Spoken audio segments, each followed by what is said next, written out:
Hey everybody, it's Gregg Bendian back here at the ProgCast and bringing you something different every time. You may have noticed that trend, and today's no exception. We got some really cool music coming from guitarist JUAN CARLOS QUINTERO. He is a arranger, he is a composer, he is a music historian and someone who's very aware of, from what I sense in his music, family and heritage, and also food. Why not? Food's in Yeah, there, right? always. We're all, Always. Okay. you know. Welcome, JUAN CARLOS. Welcome. Thank you, Greg. It's great to be here with you.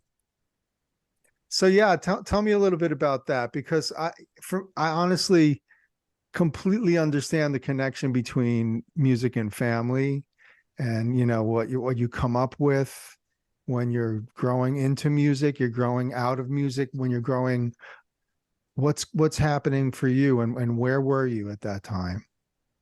Well, when it comes to guitar and our age group, really, you come up with rock. Rock is it's handed to you. It's on the radio. It's with your friends. And so I jumped right into it. Sixth grade, seventh grade, and had my bands. We played the dances and all that stuff, and we learned tunes. And the more you research, the curiosity just leads you to more vocabulary, and so for me it was learning rock, but also it was pivoting from Jeff Beck, for instance. What's that sound? What's that language? There's no vocal. you know, what's going on here? And moments like that, just grab your attention, and you start over. You know, so for me, I've been starting over many times. When it comes to different forms of music and culture, and my family, my parents really represented what I'm doing now. They had it there in the house the whole time. And when you're young and you're hanging out with your friends, you're not really paying attention to what's playing in the living room turntable, but it's there.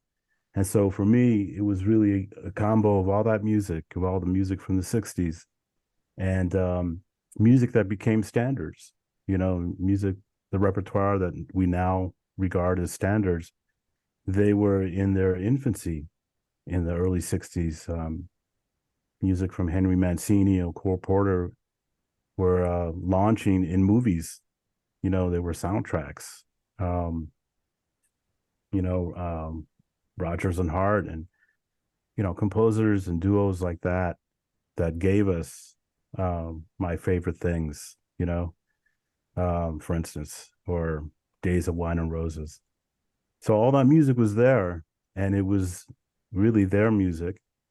And I was checking out this new thing called rock, and what that was, becoming.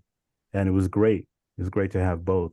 But I wasn't paying attention to both. I was paying attention to more of the rock scene. It was later on that, it just started having its, impact, a slow impact. So And it what was was the pretty rock profound. scene that was having an impact on you in rock? Well, I'm talking about early 70s, where you would hear Chicago, Steely Dan, Billy Joel, on the radio. Um, you would hear these incredible songs, well written, with chord structures and great harmonies. And if Hmm. you were taking guitar lessons and you had a little band to play at the high school dance, man, you had to figure this music out. And Did you it's have teachers that could figure it out with you? we all had teachers. We all took our private lessons, and I was a by ear guy, like many guitar players. You know, work when they're starting out. They grab their ear and they fall into tunes, easy tunes. You know, but if you wanted to learn this stuff that had chord changes, and if you were going to be that band in the neighborhood that played Elton John, it's because all of you were taking lessons, you know. And usually the piano player had more of the sophistication going on, and they, That's true. the piano player would always tell you, "Hey, man, that's a major seven over the third," and the guitar player would be like, "What? What is that?" And then we just compare notes. I would take down a tune. I would say, "Here it is. This is how the new Billy Joel song works," and the pianist would correct me. I'd have these block chords. I think I had the tune, but really it was the piano player that had the orchestration of the song. And when you're super young, that makes a huge impact, because what is it that the piano player knows that I'm not getting? How come they're always correcting me? And it still kind of happens like that today. I look over at the keyboard player, my pianist, Joe Rotundi. I look at him, for the knowledge. But then you start trying to figure this out. You understand that it's the language that's going to really give you some humility for the rest of your life, And now I'm trying to play by ear again, but now I'm trying to tap into all that study and all that vocabulary, and hopefully it just comes out without sounding like research. And I think really for all musicians, that's really the goal, Well, So and you know what? sounds like you're singing. It's no big deal, but Now's the time to do it. Now's the time to do it in our lives, in our maturity. Really try to bring an amalgam of things together. That's right. As much as possible, as heartfelt as possible, because that's exactly how I feel about what I do. Yeah. And it's kind of like a full circle thing, For me, I'm trying to play these tunes. I write, but when it comes time to playing the repertoire from the US, jazz standards as we know them, I've mentioned this many times, where it's really honoring my parents. It's honoring that generation. Their sense of melody and song form was it. We're still trying to play it. My And dad's Sinatra thing was crazy. there you go. They went to see Sinatra, my parents, and also we had heavy rotation of Sinatra and Basie at the Sands. There you go. Yeah. Quincy Jones. Quincy Jones arranging, a very young Quincy Jones Young arranging Quincy everything. Jones. Yeah. Feature and mentioned and featured, Right. And that was intense. Yeah. That the big band sound was part of the high school paradigm. It was kind of built into the program. If you went to a sizable public school, you would actually be exposed to not just the marching band, for the football games, but those same players would be in the big band, and you would see them every year. They would do a concert, and they would have other big bands come through. So it wasn't unusual to see Buddy Rich playing a high school. It was part of his itinerary. Yes, we had Buddy. Yeah, Buddy at malls. Yeah, Maynard, Ferguson came in, and that was part of the education, and just it was like a normal way of seeing things. So you kind of had this dual thing going on, where, at least for my friends and I, we were into rock, and we were also into Maynard. That's great, because those things were around. My dad took me to see Ravi Shankar and Ala Raka in 70. I was 7, because it was at a local college. Yeah, that's right. And my dad would go to shows. I saw Kenton before he died. You know what I mean? I saw Kenton because of my dad. And it's that time when you're going to see him, you're not going to see him. Right.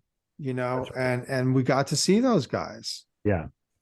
And it was like Vinnie Colaiuta talked to me about seeing Milcho play with the Don Ellis band in his high school in Pittsburgh.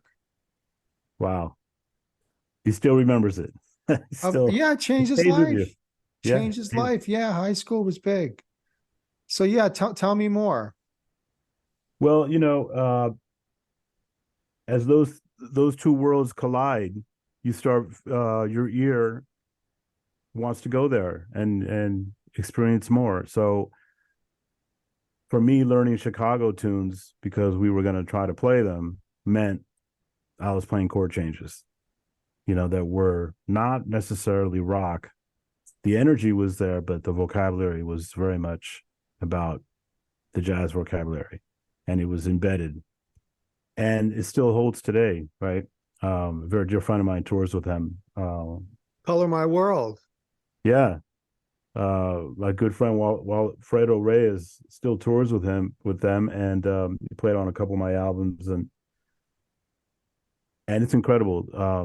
From what I understand, they just pack it in no matter where they go, and it's something about those melodies That's and the the book. harmony.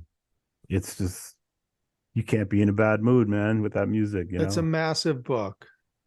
So yeah, learning that kind of stuff and being around it, and it was normal. It was on radio. It was a thing, you know. Right. It was the tunes that we knew. Um, it just kind of gets you into that path of the more you wanted to play those songs, the more you understood you had to take keep on with the lessons. And so I got the bug, like a lot of players get it in high school. This thing makes sense. You just want to keep learning and figuring this out. And so I came up reading about Berkeley in Boston. It was, we didn't have internet, of course, so it was in magazines. Right. And I would hear, I would read interviews with Quincy Jones. He would talk about it. He would talk about his time there. Yeah. And see their ads, Duke Ellington handing out the degrees. And it was kind of a mysterious destination, you know. And so I figured it out, and I ended up in Boston, and that's when my whole world opened up because players arrived with this information, with this sense of vocabulary, and I started out from level one.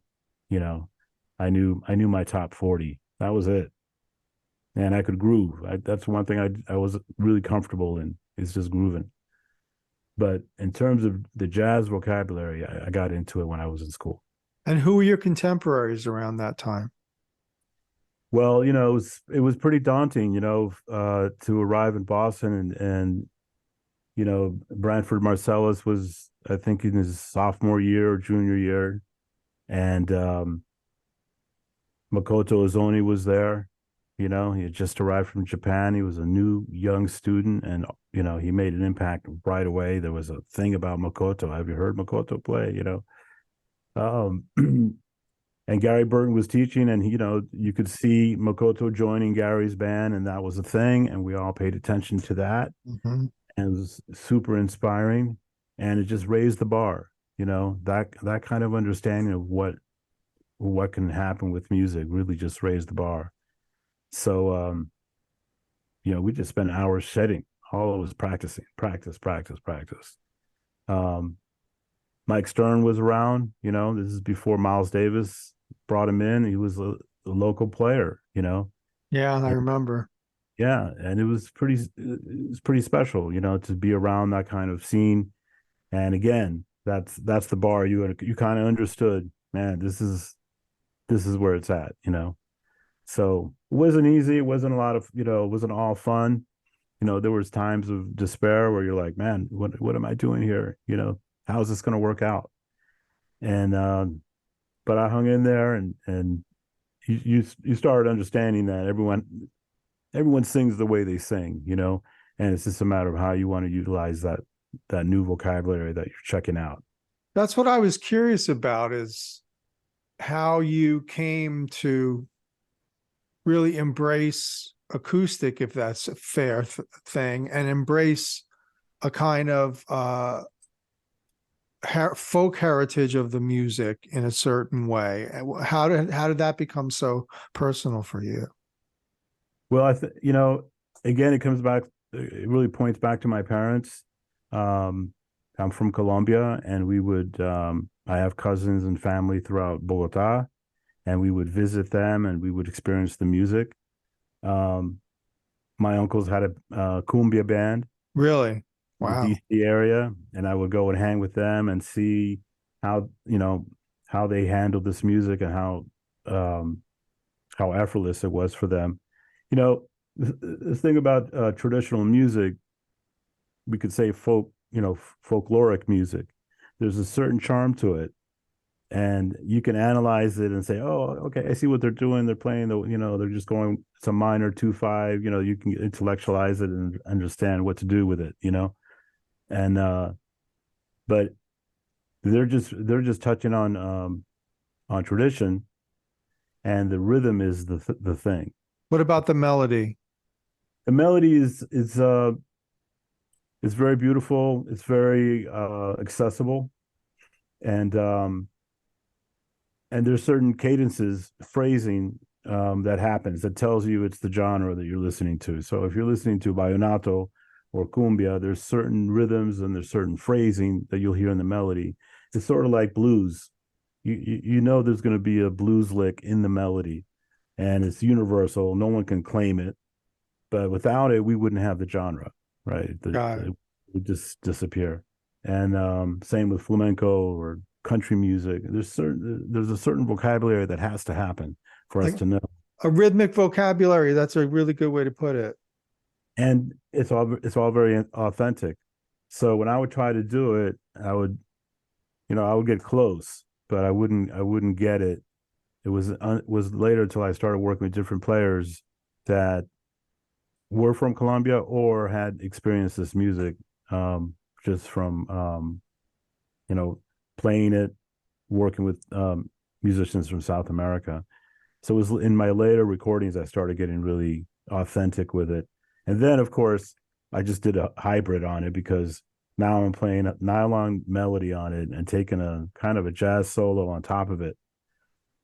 I'm kind of hiding the jazz thing, but it's there, while trying to be authentic. And that's the challenge, is you're trying to take something that's really rooted in tradition, and you're trying to give it a new layer, a new something that makes it unique and maybe fresh for the listener.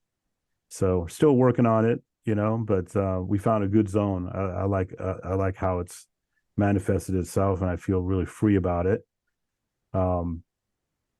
Because it's the foundation, the groove that needs to be authentic first. Once you start adding above, whether you're singing or playing instrumental, it's very forgiving, and I think people gravitate to my treatment of it because the foundation is so authentic. What's the title of the new project? The new project is Desserts, getting back to the food thing. uh, we're just having fun with that because the previous record was Table for Five. And so what happens after you eat the meal? Desserts, right? It's not that deep. But when I was working on the concept for Table for Five, I couldn't think of a different way to say quintet, you know?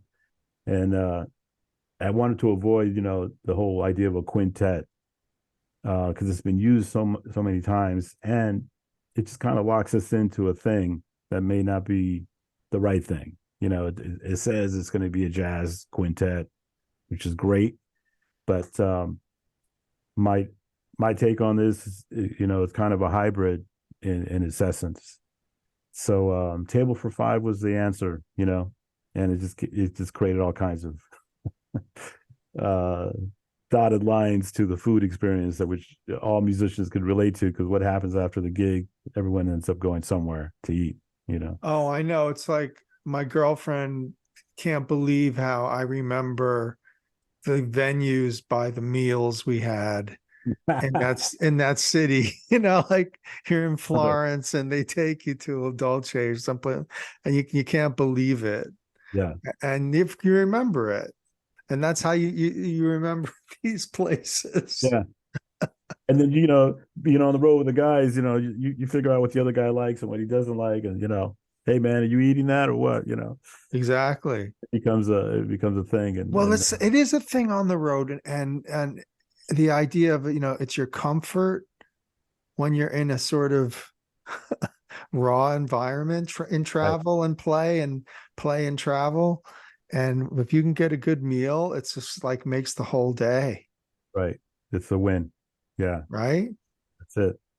And when I don't know about you, but when they ask before or after, like even when you're in Italy, they assume you want to eat after the gig.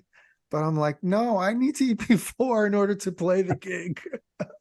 It's funny, a lot of times there's catering, and I find myself in those situations. I just kind of pick because it feels funny to eat before we play. Afterwards, different story. But um, and then there's other musicians, there's man, some of my guys, they can eat a full meal before they go on, and they're not affected by it. Yeah. But for me, and I just got to pick like a little bird, get through it, play the show, and then I'm okay. Hmm. You get into these little rituals. Oh yeah. Now you have to feel your most comfortable body weight at the Yeah. time you have to perform. And something can go wrong, if you eat the wrong thing and now you're gonna go play. It's a Oh, night. It's no. a long night. I'm not gonna go, I'm not gonna tell any stories from that category. I have some good ones. Yeah, so that is a good point. And finding good regional food too is such a pleasure on the road. Yeah, always, always. I mean, when I first started in LA, I was a session guy, just doing a lot of the freelance type of work. So I would inevitably go on the road with singers and um, some big productions, playing sports arenas and things like that. And I was always surprised how, it really came down to the promoter every single time. You know, you could be playing in a stadium and there's just these little sandwiches thrown out on the table. And then you play the small jazz club somewhere, and all of a sudden they're just giving you the menu, order what you want, and they're taking good care of you.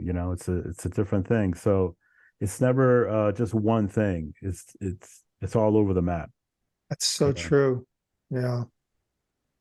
No, it's funny. It almost seems like a European thing more than anything. Like I just have memories of pulling into this a concert house in Switzerland where you come in the morning and they feed you breakfast, lunch, and dinner. And they're there to cook for you and they're there to make you feel comfortable. And then, you have food after the show if you want it. And it's just like such a huge feeling of warmth and the hearth Right. and just being in the middle of a tour having that experience. Yeah. Yeah. It's amazingly important. It affects how you play. I think Yeah. the grappa does. You know, what you do all day affects how you play that night. Yeah, If you're having a good day, you may just play just right with everyone. So there's a thing that you have to kind of protect throughout the day, oh for sure. you know, and stay focused. But we're getting ready to do a lot of that for next year, and so I can't wait to do it again. It's been some time since I've been out there, um, with any duration, or extended itinerary of any kind. Where are you going to be? We don't know yet.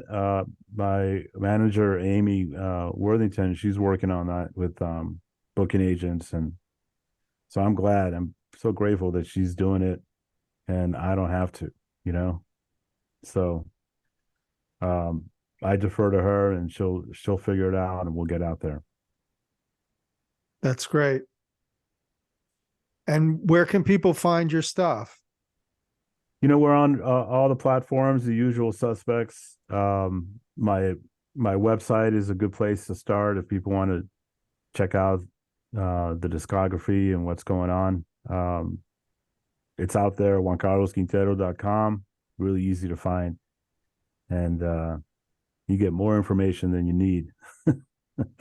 That's all good. We're on all the platforms.